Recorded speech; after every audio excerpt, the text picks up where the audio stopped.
Perjalanan di atas Amben, karya Tuti Nonka, narator Hanifah Abu Marzuki.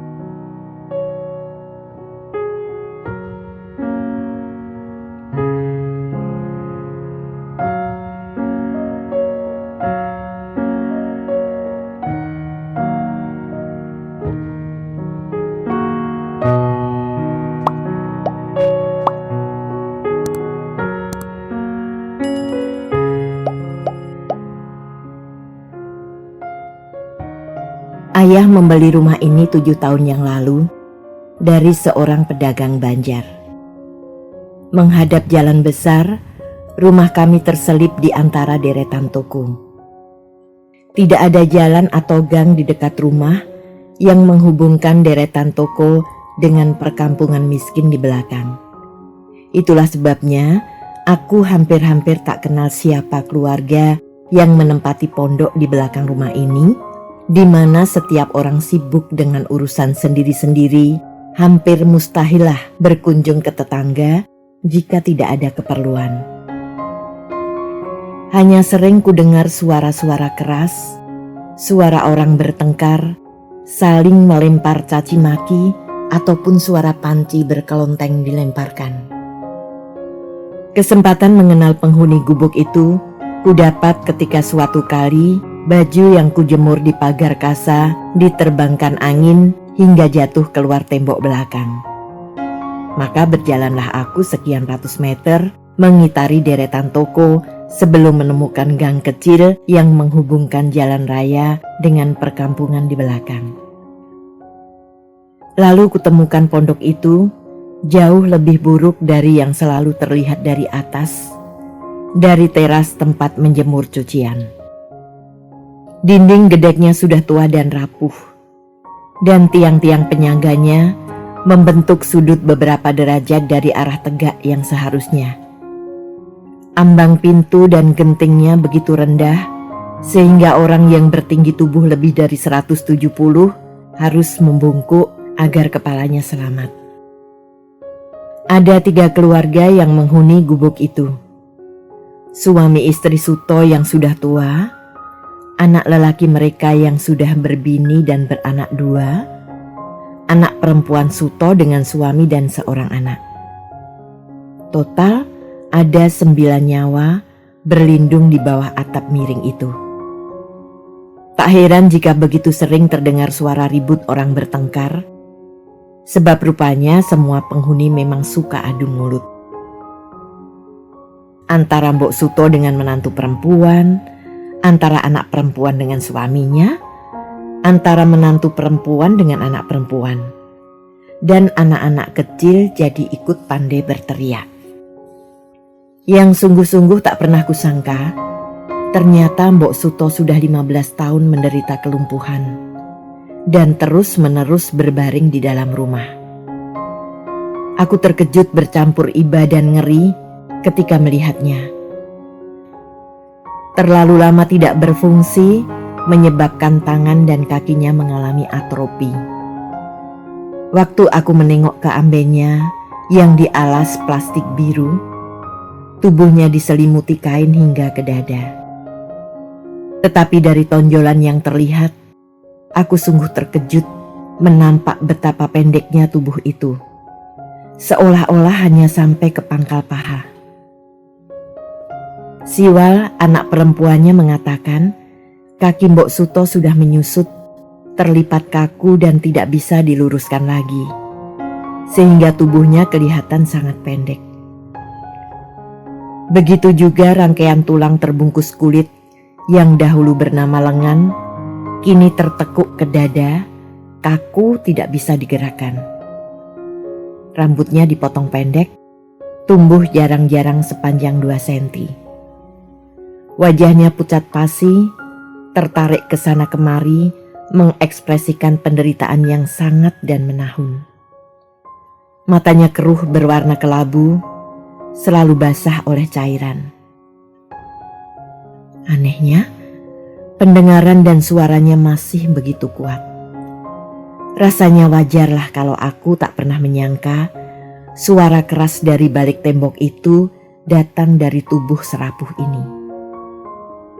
Yang lebih mengagetkan lagi, Mbok Suto tahu siapa aku. Padahal kami belum pernah bertemu. Jangan lagi berbicara.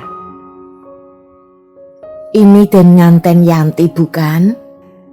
katanya ketika aku datang ke tepi amben tempat dia berbaring. Aku tak tahu apakah dia menatapku atau tidak.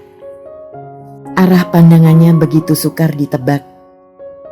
Atau mungkin dia bahkan tak memandang apa-apa sama sekali.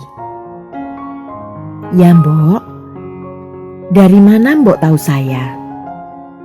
"Saya sering mendengar suara Den Nganten dari balik tembok. Terima kasih sekali Den Nganten mau melihat bangkai hidup ini. Sudah bertahun-tahun saya tidak melihat orang selain tikus-tikus penghuni gubuk ini." Selama berbicara, wajahnya terus-menerus menghadap ke depan.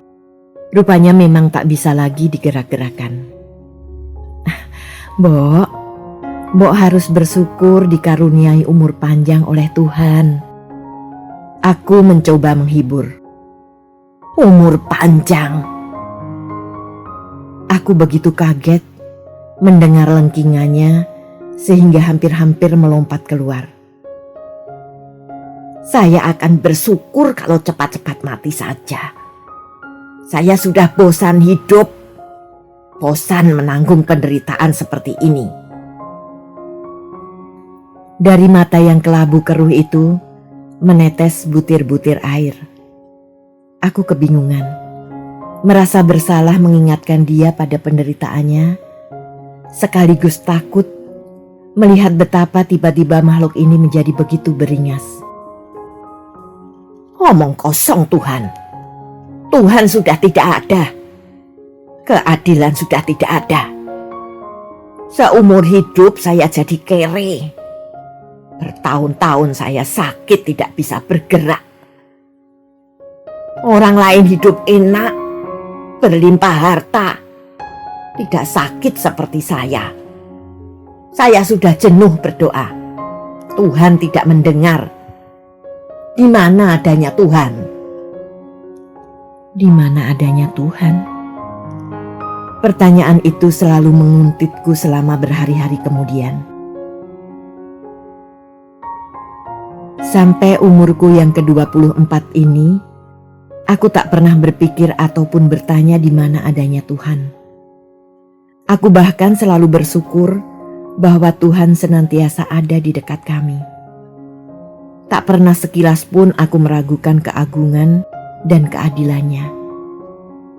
Tetapi semenjak berkunjung ke pondok di belakang rumah, semenjak melihat betapa panjang jalur penderitaan yang sudah dialami Mbok Suto dan keluarganya, tiba-tiba aku pun digelitik pertanyaan itu. Di mana adanya Tuhan? Mengapa ada manusia yang selama hidupnya syarat dengan penderitaan?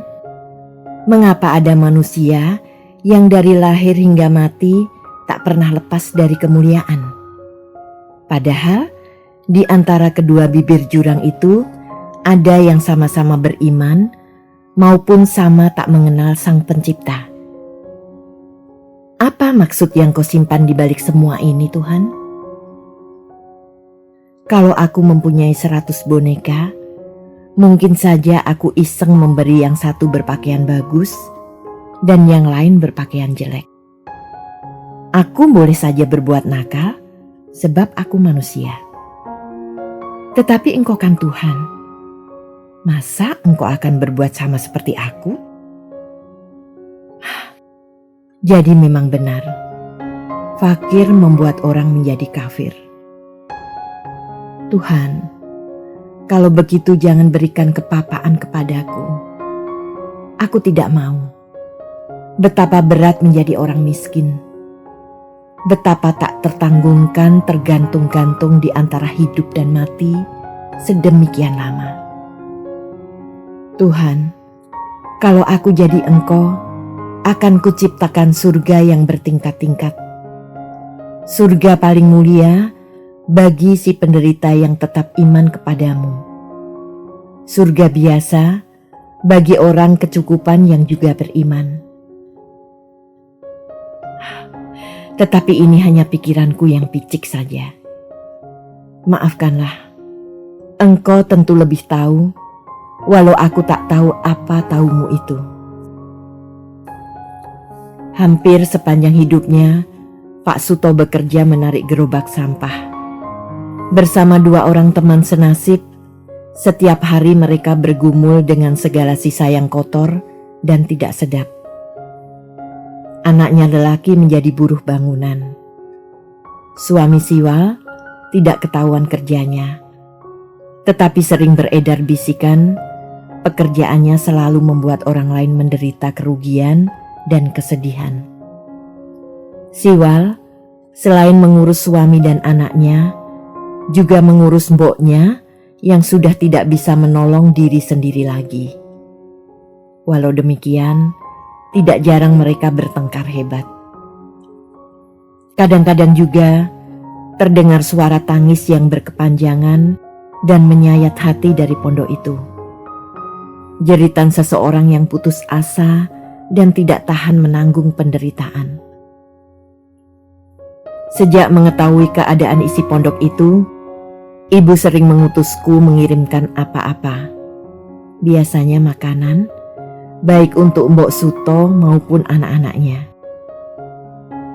Kami ingin menunjukkan rasa simpati, walau nilai makanan itu sendiri sering tak seberapa. Pagi itu, waktu menjemur cucian di atas, kulihat banyak orang berkerumun di depan pondok. Samar-samar kudengar beberapa orang membicarakan tentang kembang dan kain kafan.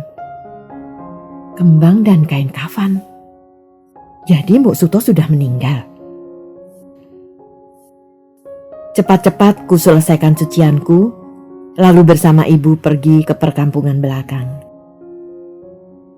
Kapan Mbok Suto meninggal, Bu? Aku bertanya pada seorang wanita yang sedang meruncing kembang kantil. Mbok Suto masih hidup. Yang mati Pak Suto, sahutnya setengah heran, setengah jengkel. Pak Suto? Astaga, padahal lelaki tua itu masih kelihatan kuat kemarin. Tidak salah cabutkah malaikat Israel ini? Ketika aku menyempatkan diri menengok Mbok Suto di ambennya, tak henti-hentinya dia bergumam.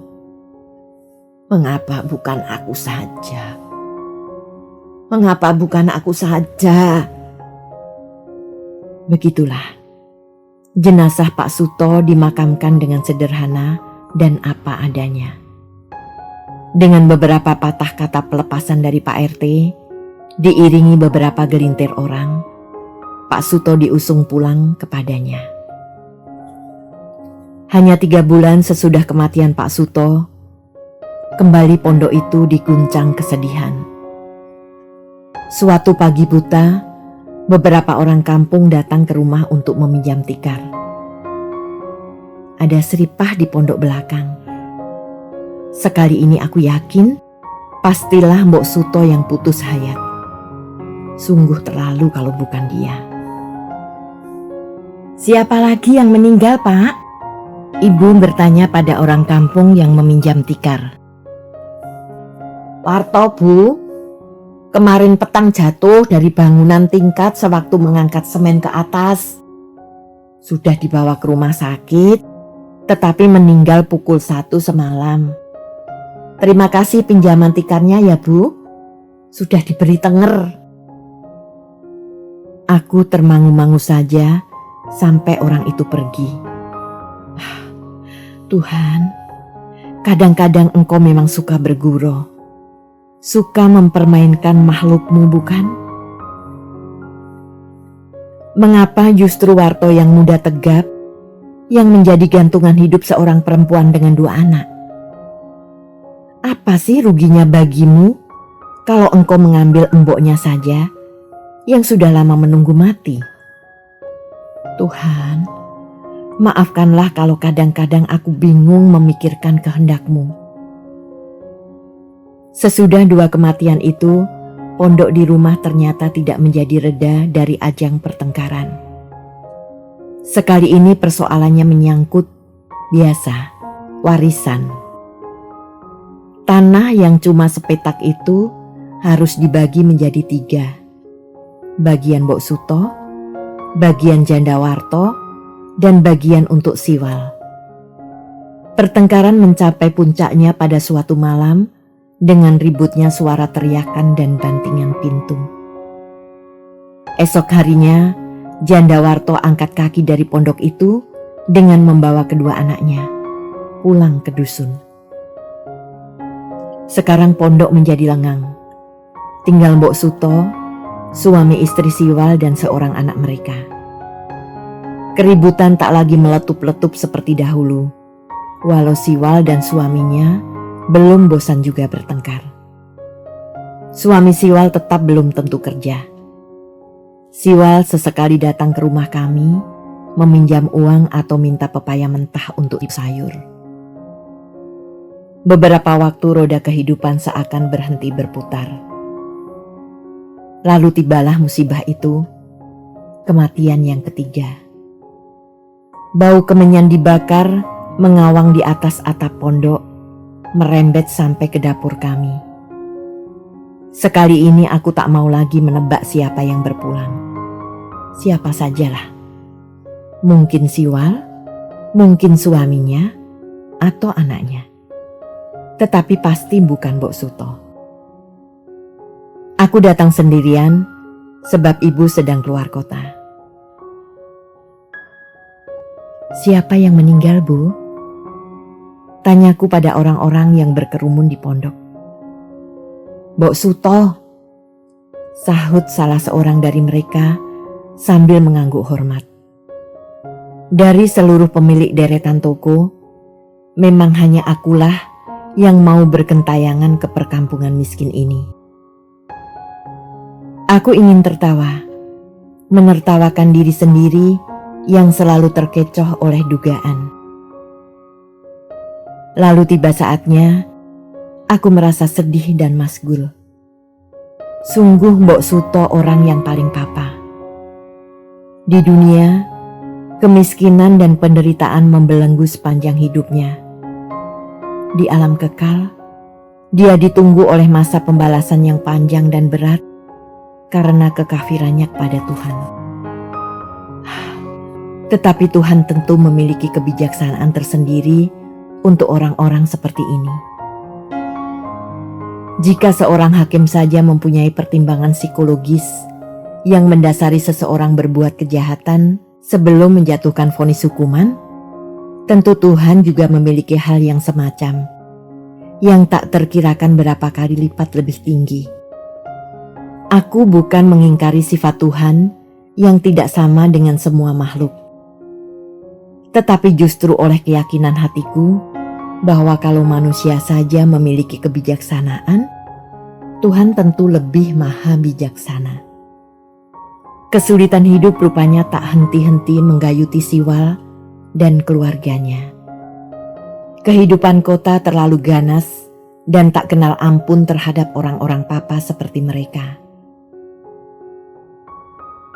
Pada suatu hari, beberapa bulan sesudah kematian Mbok Suto, Siwal, suami dan anaknya pergi meninggalkan rumah.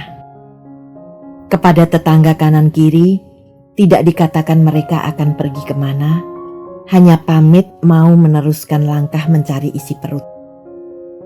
Pondok dan tanah sepetak dijual kepada seorang penjual mie TikTok keliling. Sekarang tak pernah lagi kami mendengar suara orang bertengkar atau suara panci dilemparkan. Yang selalu sampai ke dapur kami adalah bau harum bumbu mie. Dan setiap kali tercium olehku bau semerbak itu, atau terlihat olehku gerobak mie yang diparkir di samping pondok, kembali terbentang dalam ingatanku lembah hitam kehidupan keluarga Suto. Tabahlah menempuh jalanmu, Siwal. Mudah-mudahan sekali ini Tuhan mengulurkan tangan kepadamu.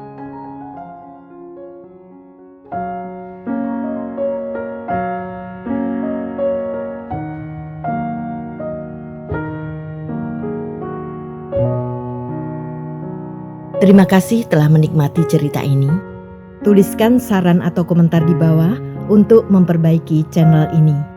Jangan lupa tekan tombol subscribe, like, and share.